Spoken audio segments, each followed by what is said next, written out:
বোঝা যাচ্ছে আমাদের দেহের ভিতরে এমন একটা অদৃশ্য চোখ আছে যেই চোখ দিয়ে আমরাই দেখতে পাই। তো আমাদের মতো গুনাহগার, নালায়েক, নাচিজ, অধম, একেবারে সাধারণ আমরা যদি একটা চোখ দিয়ে ঘুমের জগতে দেখতে পারি, এরকম এই একটা চোখ আছে যেটা আল্লাহ তাআলা নূর দিয়ে আরো নূরান্বিত করে দেন। সেই নূরানি অন্তর্চক্ষু দ্বারা আল্লাহকেও দেখা যায়। সুবহানাল্লাহ বলেন।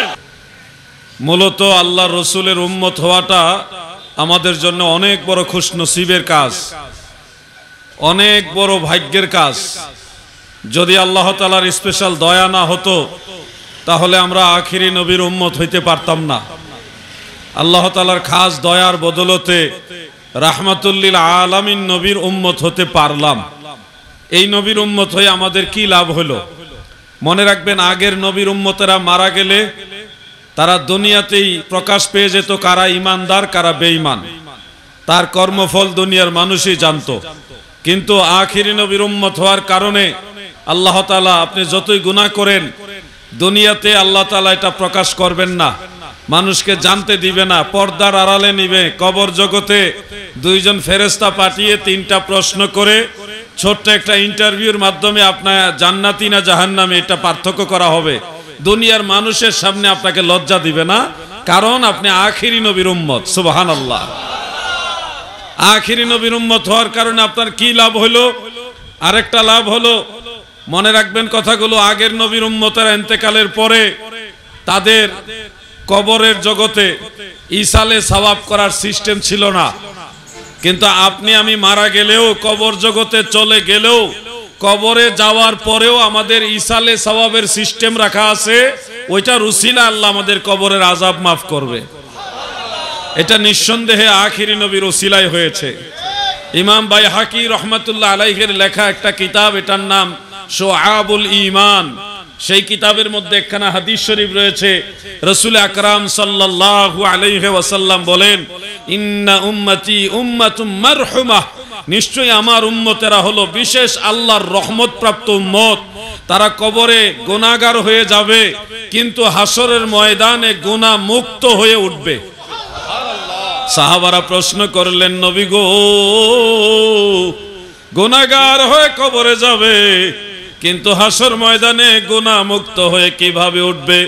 আপনি তো যেমন অন্য হাদিসে আছে না, ইজা মাতাল ইনসানু ইনকাতা আনহু আমালুহু, মানুষ মারা গেলে তার আমলের দরজাটা বন্ধ হয়ে যায়, আমল করার আর কোনো সুযোগ নাই।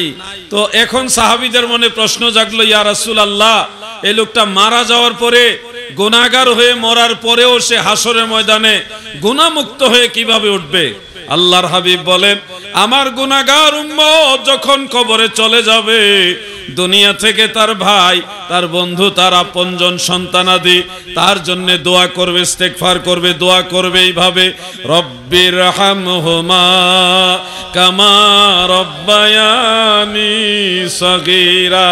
বলেন না, রব্বির হামহুমা কামা রব্বা, অথবা আরবিতে বলবে রব্বানা গফির লানা ওয়া লিইখওয়ানিনাল্লাযীনা সাবাকুনা বিল ঈমান, অথবা বলবে রব্বানা গফিরলি ওয়া লিওয়ালিদাইয়া ওয়া লিল মুমিনিনা ইয়াওমা ইয়াকুমুল হিসাব।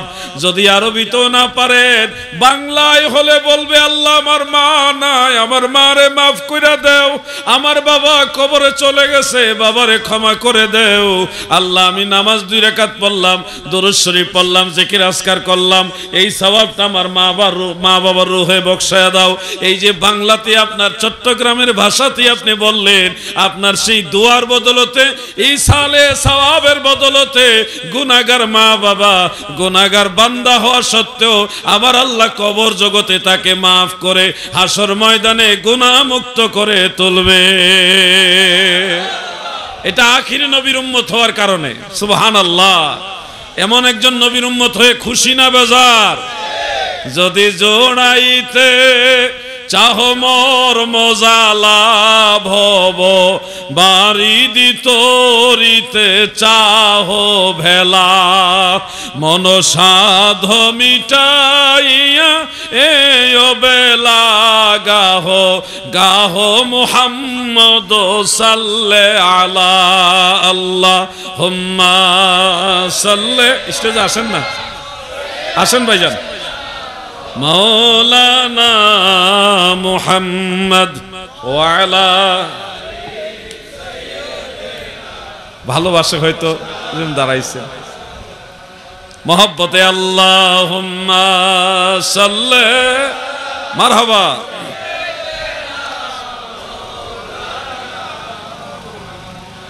ওয়ালা আলি সাইয়্যিদিনা। আখিরি নবীর উম্মত হওয়ার কারণে আমাদের কি লাভ হইল, এটা একটু সামান্য বলে আমি নামাজের আলোচনায় চলে যাব। এছাড়া হক হালাল হারাম এই সমস্ত বিষয়ে কিছু কথা বলবো, কিছু গুরুত্বপূর্ণ কথা বলবো, আপনাদের কাজে লাগবে ইনশাআল্লাহ। এর আগে যেহেতু মিলাদুন নবী উপলক্ষেই মাহফিল, এই জন্য নবীজির কারণে আমরা কেমনে লাভবান হইলাম এই ব্যাপারে দুই একটা কথা না বললে মাহফিলের নামের হক আদায় হবে না। এই জন্য আল্লাহ রসুলের সম্মান বলে ভালো লাগে, নবীজির কথা শুনলে আপনাদের খারাপ লাগে? নবীজির শানের কথা বলবো রে কারে, নবীজির গুণের কথা বলবো রে কারে। এই দুনিয়ায় কত মানুষ আছে, কত মানুষ আছে তাদের দিকে তাকাইলে জাহান্নামের আগুন হারাম হয় না। আমার নবী বলে ইমানের নজরে আমার একবার দেখলে জাহান্নাম হারাম হবে হবে, কিন্তু জাহান্নামের ক্ষমতাই থাকবে না তোমাকে স্পর্শ করা। আল্লাহর হাবিব গ্যারান্টি দিচ্ছেন। তিরমিজি শরীফের হাদিস, আন জাবির ইবনে আব্দুল্লাহ রাদিয়াল্লাহু তাআলা আনহু قال سمعت رسول الله صلى الله عليه وسلم يقول لا تمس النار مسلما رآني او رأى من رآني। হযরতে জাবের বলেন আল্লাহর নবীকে বলতে শুনেছি, আল্লাহর রাসূল বলেছে উম্মতেরা শোনো, ওই মুসলমানকে জাহান্নামের আগুন স্পর্শ করবে না যেই মুসলমান আমি রাসূলুল্লাহকে একবার হইলো দেখছে। আত-তারগীব ওয়া তারহিবের মধ্যে হাফেজ মুনজিরি রাহমাতুল্লাহ আলাইহি সহিহ মুসলিমের সূত্রে আরেকটা হাদিস উল্লেখ করেন। মুফতি আসাদুজ্জামান সাহেব মাঝে মধ্যে আলোচনাটা করে থাকেন, আমিও শেয়ার করি, যে আল্লাহর রাসূল সাল্লাল্লাহু আলাইহি ওয়াসাল্লাম যখন নবীজি বলেন নবীজির উম্মত যখন ফুলসিরাত পার হবে, নিচে আগুন জাহান্নাম, উপরে ফুলসিরাত, এই সময় জাহান্নাম চিৎকার মেরে বলবে তুমি তাড়াতাড়ি পার হও, তুমি তাড়াতাড়ি পার হয়ে যাও। সে বলবে কেন? যে তোমার ভিতরে এমন একটা নূর আছে, এটা তাজাল্লি পাওয়ার এত বেশি, ওইটার তাজাল্লি আমি সহ্য করতে পারছি না। সুবহানাল্লাহ বলেন। কি সে তাজাল্লি? জাহান্নাম বলবে তোমার ভিতরে ঈমানের নূর, নূরে মুহাম্মাদি আছে, এই নূরে মুহাম্মাদির তাজাল্লি আমি জাহান্নামের আগুন সহ্য করতে পারি না, তুমি তাড়াতাড়ি পার হও। সুবহানাল্লাহ। আগুনে পোড়ায় না, জমেও ধরে না, নবীর পাগল যাহারা তারে আগুনে পোড়ায় না, জমেও ধরে না, নবীর প্রেমিক যাহারা। থাকে যদি সে গভীর সাগরে, নয়তো থাকুক আগুনে, থাকলে কি হয় তার কিসের ভয়, যদি নবীজির মায়া হয়। আগুনে পোড়ায় না, জমেও ধরে না, নবীর প্রেমিক যাহারা। আল্লাহুম্মা পড়ুন। ওই যে দুইজন ছোট ভাই, তোমরা পড়ো। ওয়ালা আলি সাইয়্যিদিনা। মাশাআল্লাহ।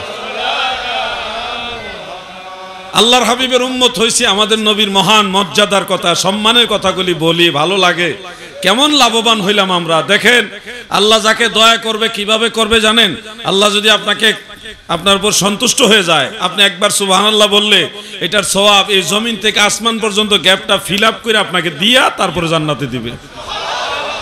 কেন? আপনি আখিরি নবীর উম্মত, রাহমাতুল লিল আলামিন নবীর উম্মত। ওই নবীর ইজ্জতের কারণে আল্লাহ যদি আপনাকে দেয় তাহলে এইভাবেই দিবে, এইভাবেই দিবে। আপনি ফজরের নামাজের 2 রাকাত সুন্নাত পড়ছেন, এটার ফজিলত আল্লাহ তাআলা কেমন দিবে? দয়াল নবীজি বলেন, রাকাতাল ফজরে খায়রুম মিনাদ দুনিয়া ওয়া মা ফিহা। ফজরের 2 রাকাত সুন্নতের মর্যাদা এই দুনিয়াতে যত ধন রত্ন আছে, গোল্ড আছে, ডায়মন্ড আছে, যত অর্থ আছে, সম্পদ আছে, সব যদি এক পাল্লায় রাখে, ফজরের সুন্নতের দাম আল্লাহর কাছে আরো বেশি হবে। সুবহানাল্লাহ, সুবহানাল্লাহ। এইভাবে আল্লাহ দেন। কেন দেন? আখিরি নবীর ইজ্জতের কারণে। আপনি যে এই যে ওয়াজ মাহফিলে বসে আছেন, 1 ঘন্টা 1.5 ঘন্টা আলোচনা শুনছেন, শুনবেন, তো এই সময়টা আল্লাহ কিভাবে মূল্যায়ন করবেন? আল্লাহ তাআলার দরবার আপনার কি ফায়দা হবে এইটুকু বসে থেকে? এই যে কথা শুনতেছেন, আমল হয়তো করতেও পারেন, নাও করতে পারেন। আমল তো সবার কপালে নাই। আল্লাহ যাদের কবুল করবে তারা আমল করবে। আমরা আশাবাদী সবাই আমল করবেন, কিন্তু আমল যদি নাও করেন এই সময়টা আপনার বিফলে যাবে না। কিভাবে মূল্যায়ন হবে? মিশকাত শরীফের বাবুল ইলমের মধ্যে হাদিস শরীফ বললে কি যেন বলতেছিলাম, বলেন তো? না না, ফজরের সুন্নতের পরে গেছি, আর আগে গেছি। আপনি বলেন না। হ্যাঁ, মাহফিলে যে বসে আছেন এর কি ফায়দা হবে? কি লাভ হবে মাহফিলে বসে থাকলে? এই যে বসে থাকে, আমল করলে তো লাভের উপরে লাভ। যদি আমল নাও করেন এই সময়টা একবার বিফলে যাবে না। আমি বলছি না যে আমল করেন না, আমল তো অবশ্যই করতে হবে। এখান থেকে শিক্ষা নিবেন, দীক্ষা নিবেন, আমল করবেন। কিন্তু আমল করার আগেও যে এই মাহফিলে বসে থাকবেন, এটা আল্লাহর দরবারে কিভাবে মূল্যায়ন হবে? মিশকাত শরীফের বাবুল ইলমের মধ্যে একখানা হাদিস শরীফ উল্লেখ, হযরত আব্দুল্লাহ ইবনে আব্বাস রাদিয়াল্লাহু আনহুমা তিনি বর্ণনা করেছেন যে তাদারুসুল ইলমি সাআতান খায়রুম মিন ইহইয়াইহা। রাতের সামান্য সময় কেউ যদি কোরআন হাদিসের দর্শ নেয়, আলোচনা শুনে আবার দর্শ দেয়, এই সময়টা সারা রাত দাঁড়িয়ে নফল নামাজ পড়ার চেয়ে আরো বেশি সওয়াব হবে। রাঙ্গুনিয়ার নবীর প্রেমিকারা শোনো, আখিরি নবীর উম্মত হওয়ার কারণে মহান ইজ্জত আপনারা পাইছেন। যদি নূহ নবীর উম্মত হইতেন এটা পাইতেন না। দেখেন সেই আদম আলাইহিস সালামের উম্মতেরা সবাই মিলে ইসমে জাত আল্লাহ আল্লাহ আল্লাহ আল্লাহ আল্লাহ আল্লাহ। এই ছোট ভাইরা জিকির করো, যুবক ভাইরা, আল্লাহ আল্লাহ আল্লাহ আল্লাহ মারহাবা আল্লাহ আল্লাহ। জিকির করেন, আপনি করেন, জীবনে বহুত ওয়াজ শুনছেন। আল্লাহ, ছোটখাটো বক্তার চেয়ে আপনারা বেশি ওয়াজ জানেন। আল্লাহ আল্লাহ আল্লাহ আল্লাহ। মাইক ভালো আছে মাশাআল্লাহ। আল্লাহ আল্লাহ আল্লাহ আল্লাহ আল্লাহ আল্লাহ আল্লাহ মাশাআল্লাহ। আল্লাহ আল্লাহ আল্লাহ আল্লাহ নামের তোরে, আল্লাহ আল্লাহ নামের তোরে সারলাম ভব সাগরে। জিকির বন্ধ করেন না, আপনার জিকির চালাইতে থাকবেন, আমি আল্লাহর শানে গান গাইতে থাকি। আল্লাহ আল্লাহ আল্লাহ আমার মাওলার নামে, আল্লাহর নামে সারলাম তোরে যাব আমি ওই পারে। আল্লাহ আল্লাহ নামের তোরে, আল্লাহ আল্লাহ নামের তোরে সারলাম ভব সাগরে। আল্লাহ আল্লাহ আল্লাহ আল্লাহ মাশাআল্লাহ মাশাআল্লাহ। আল্লাহ আল্লাহ আল্লাহ আল্লাহ আল্লাহ আল্লাহ লা ইলাহা ইল্লাল্লাহ মুহাম্মাদুর রাসূলুল্লাহ সাল্লাল্লাহু আলাইহি ওয়া আলিহি ওয়াসাল্লাম। আমার দাদু ভাইরা যেটা বলছিলাম, আখিরি নবীর উম্মত হওয়ার কারণে কত দিকে লাভবান হয়েছে এটার কোনো কুল কিনারা নাই। সেই আদম আলাইহিস সালামের উম্মতরা এখনো কবরে, মুসা আলাইহিস সালামের উম্মতরা এখনো কবর জগতে, নূহ নবীর উম্মতরা এখনো কবর জগতে, ইব্রাহিম নবী, ইদ্রিস নবী, আইয়ুব নবী, ইউসুফ নবী, সব নবীর উম্মতরা এখনো কবর জগতে। আমরা দুনিয়াতে আসছি সব নবীর উম্মতের শেষে, দুনিয়াতে সব নবীর উম্মতের শেষে মারা যাব। কিন্তু হাসরের ময়দানে সব নবীর উম্মতদেরকে ওয়েটিং এ রেখে, দাঁড় করিয়ে রেখে সবার আগে আল্লাহ উম্মতে মুহাম্মাদিকে জান্নাতে দিবে। বিষয়টা বুঝতে পারছেন না আপনারা? দুনিয়াতে পাঠাইছে সবার শেষে, কিন্তু জান্নাতে দিবে সবার আগে। এটা কি নরমাল না স্পেশাল? তাহলে আল্লাহ তাআলা আপনাদেরকে স্পেশাল উম্মত বানাইছেন। কেন বানাইছেন? আখিরি নবীর উম্মত হওয়ার কারণেই তো বানাইছেন। তো যেই নবীর কারণে এই মহান সম্মান পাইবেন, এই নবীকে ভালোবাসার দরকার আছে কিনা ভাই? সেই নবীর ভালোবাসার জন্য আমাদের কিছু করণীয় আছে, এগুলো আমাদের করতে হবে। প্রিয় ভাই আমার, বন্ধুরা, আমি ধারাবাহিক এই কথাগুলি বলবো। জীবন তো চলে যাচ্ছে, থেমে থাকে না, সময় কারো জন্য অপেক্ষা করে না। এই দুনিয়াতে আমার আপনার মতো বহু মানুষ আল্লাহ পাঠিয়েছিলেন, তারা আজকে নাই। খুব বেশি দিন দূরে না, আজ থেকে 100 বছর পরে এখানে যারা আছে আমরা কেউ থাকবো না, নতুন মানুষ আসবে। আমরা আমাদের 3 পুরুষ পর্যন্ত চেনা জানা রাখি। আমি আমার বাবা চিনি, দাদা চিনি, দাদার বাবা সম্পর্কে আমার ধারণা তেমন নাই। তো আপনাকেও আপনার ছেলে চিনবে, নাতি চিনবে, নাতির সন্তানেরা চিনবে কিনা সন্দেহ আছে। তা আমাদের পরিচিতিটা হলো 3 পুরুষ, বড় জোরে 4 পুরুষ, বড় জোরে 4 পুরুষ। এখন আপনারা দেখেন, আপনার নিজের পরিচয়, আপনার নিজের যারা অধস্তন, যারা বংশধর আসবে, তারাই আপনাকে চিনবে না। একটা সময় আসবে বাইরের মানুষ চিনবে, তো এটা পরের কথা। আপনার নিজের আওলাদ যারা আসবে তারা আপনাকে চিনবে না। তার মানে বোঝা যাচ্ছে এখানে একটা নির্দিষ্ট সময়ে আসা যাওয়া চলছে। এই আসা যাওয়াটা নিজে নিজে হচ্ছে না আল্লাহ করাচ্ছে? আল্লাহ করাচ্ছে।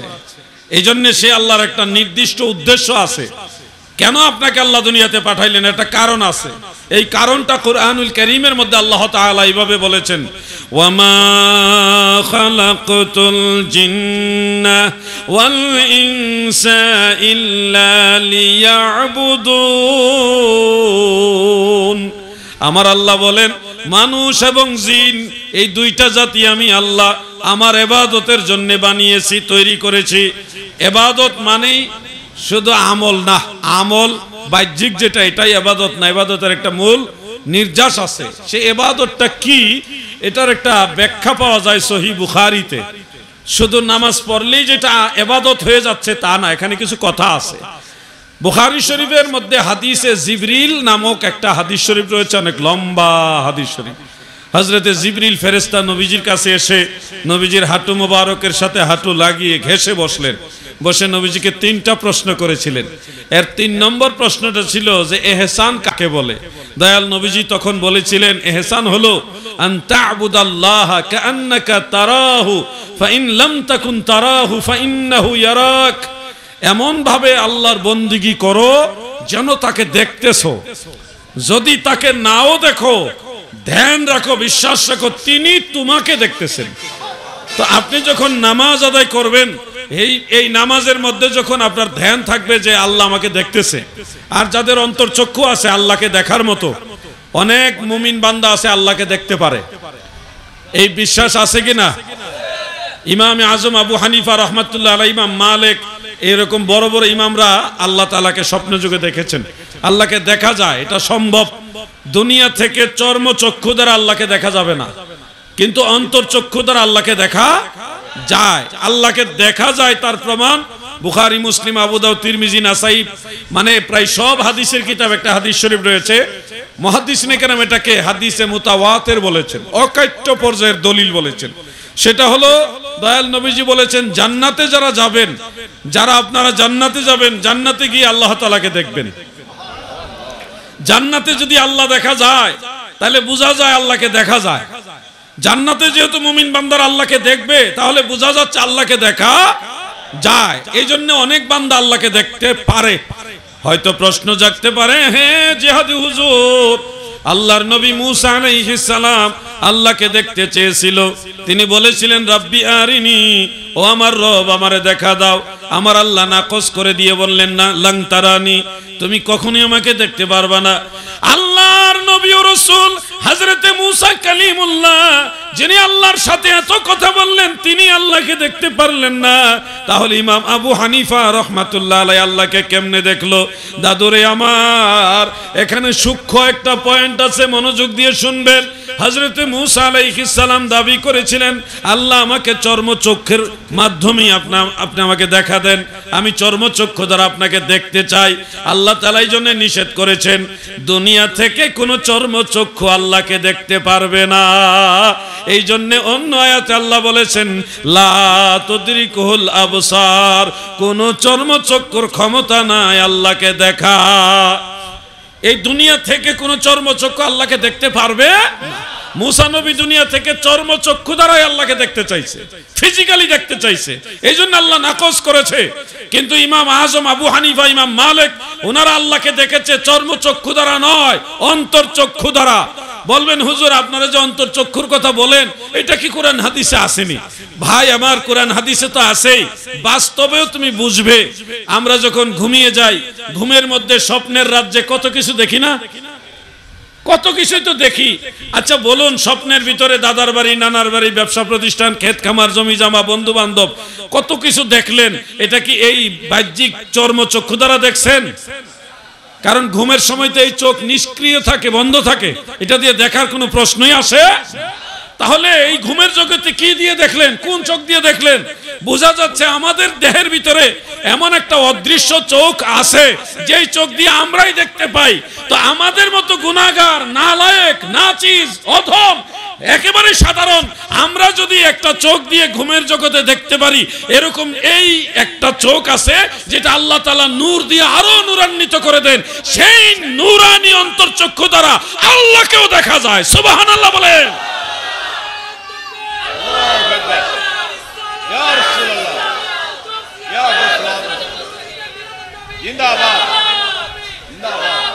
আমার দাদু ভাইরা, অনেক ভাইরা আছেন অজ্ঞতাবশত বলে আল্লাহর নবী নিজেই আল্লাহকে দেখে নাই। এই ধরনের কথা বলবেন না, এটা গুস্তাখি, নবীজির সাথে বেয়াদবি। আল্লাহর নবী নিজেই বলেছেন আমি আল্লাহকে দেখেছি, এটা সহিহ হাদিসের মধ্যে আছে। বলেন কি হাদিসে আছে? সহিহ হাদিসের মধ্যে আছে, আন ইবনে আব্বাস রাদিয়াল্লাহু তাআলা আনহুমা قال قال رسول الله صلى الله عليه وسلم رأيت ربي عز وجل رواه احمد هذا حديث صحيح। হযরত ইবনে আব্বাস বলেন, আল্লাহর হাবিব রাহমাতুল লিল আলামিন নবী বলেন, রাইতু রাব্বি, আমার রবকে আমি রাসূলুল্লাহ দেখেছি। আমার নবীজির কথা সত্য না মিথ্যা? যুবক ভাইরা আপনারা বলেন, নবীজির কথা সত্য না মিথ্যা? আল্লাহ রাসূল বলছেন, নবীজি নিজে বলেছেন আমি আল্লাহকে দেখেছি, অতএব নবীজি আল্লাহকে দেখেছেন, এটাই ঠিক। এই কথা যারা মানবে না তারা বেঠিক, ঠিক কিনা বলেন? কথাগুলো সহজ, আপনি যেই দলই হন আমার নবীর কথা তো মানতে হবে। এটা তো জয়ীফ হাদিস না, সহিহ হাদিস। নবীজি আল্লাহকে দেখেছেন। কোথায় গিয়ে দেখেছেন? কাবা কাউসাইনি আও আদনা, ওই জায়গায় যেখানে কেউ যাইতে পারে না, যেখানে কোনো ফেরেশতাও যাইতে পারে না। আমার নবীজি সিদরাতুল মুনতাহার কাছেও দেখেছেন। অতএব আপনি যে আয়াতে কারিমা দলিল দিবেন, লা তুদরিকুল আবসার রাব্বিয়ারিনি লান তারানি, এই আয়াতে কারিমা কোরআনের বিধান ওইখানের জন্য না, কোরআনের এই বিধান হলো এই দুনিয়ার জন্য। দাদু, দুনিয়ার বিধান ওইখানে চলে না, ওইখানে আল্লাহ যেটা চায় ওইটাই চলে। এখানের জন্য একটা ফিক্সড বিধান আছে, ওইখানে কোনো বিধান নাই, সেটা আল্লাহ তাআলা দেখা দিয়েছে ওইখানে। ওইখানে নবীজি দেখেছে। আমাদের অনেক ভাইয়েরা মনে করে ওনারা ইসলামের সঠিক সহি শুদ্ধ আকীদার মধ্যে আছে, কিন্তু নবীজি আল্লাহকে দেখেছেন এটা মানতে রাজি না। অনেক ভাইয়েরা কয় কবরের মধ্যে নবীজি আসবে, এটা সম্ভব না, বরং নবীজির ছবি কবরে দেখানো হবে। আচ্ছা আপনারা বলেন, আল্লাহ রাসূলের কি ছবি আছে? ছবি আছে নাকি? আল্লাহর হাবিব রাহমাতুল লিল আলামিনের ছবির কথা বললে কথাটা একটু ঘুরায় বলে, না ছবি না, রুমালের মধ্যে দেখানো হবে। তো কবরে কি রুমাল দেওয়া হয়? বলেন রুমাল দেওয়া হয়? তখন কয় না, রুমাল না, ওই কবর থেকে মদিনা শরীফ পর্যন্ত একটা সুড়ঙ্গ করে দিবে, ওই সুড়ঙ্গের ভিতর দিয়ে মৃত ব্যক্তি কবর থেকে মদিনায় আল্লাহর নবীকে দেখবেন। তখন একটা প্রশ্ন যদি আমরা করি, আমি একজন সাধারণ মানুষ, আপনারা একজন সাধারণ মুসলমান, এই এটা কোন থানা? রাঙ্গুনিয়া থানা। এই তো আমার ইয়া ভাই চলে আসছে, এরশাদ ভাই চলে আসছে। রাঙ্গুনিয়া থানা থেকে আমাদের চোখের কি পাওয়ার দেখেন, আমাদের চোখের পাওয়ার। রাঙ্গুনিয়া থানা থেকে কবরের ভিতর দিয়া ওই সুরঙ্গের ভিতরে মদিনা শরীফ হাজার হাজার মাইল দূরে আল্লাহর নবীকে আমরা দেখবো। আমাদের চোখের পাওয়ার কত, অথচ নবীজি আল্লাহর নবী আমাদের দেখে এটা তারা মানে না। আমরা এখান থেকে মদিনা দেখব এটা প্রমাণ করতেছে, আর আল্লাহর নবী আমাদের দেখেন এটা মানে না। কি বুদ্ধিমান তারা, মারাত্মক জ্ঞানী না? এই ধরনের জ্ঞানী থেকে আল্লাহ আমাদের আশ্রয় দান করুক, বলে না আমিন। খবরদার, শানের সালত নিয়ে বেয়াদবি করা যাবে না। নবীজির শান মান বুঝতে হবে, এই জন্য গান গাইছিলাম ইসলামী সঙ্গীত। নবীজির শানের কথা বলবো রে কারে, নবীজির গুণের কথা বলবো রে কারে, নূরংশ দিবানা জঙ্গলায় ঠিকানা, ঘুরিয়া বেড়ায় নবী ধারে গোধারে, নবীজির শানের কথা বলবো রে কারে। নবী কান্ডারি হইয়া যাবেন তরি বাইয়া, কান্ডারি হইয়া কান্ডারি হইয়া যাবেন তরি বাইয়া, ইমাম হাসান হুসাইনের রবে দুই কিনারে, নবীজির শানের কথা বলবো রে কারে। বলুন না, নবীজির গুণের কথা, নূরংশ দিবানা জঙ্গলায় ঠিকানা, ঘুরিয়া বেড়ায় নবী ধারে গোধারে। এটাও নবীজির বাল্যকালের কথা।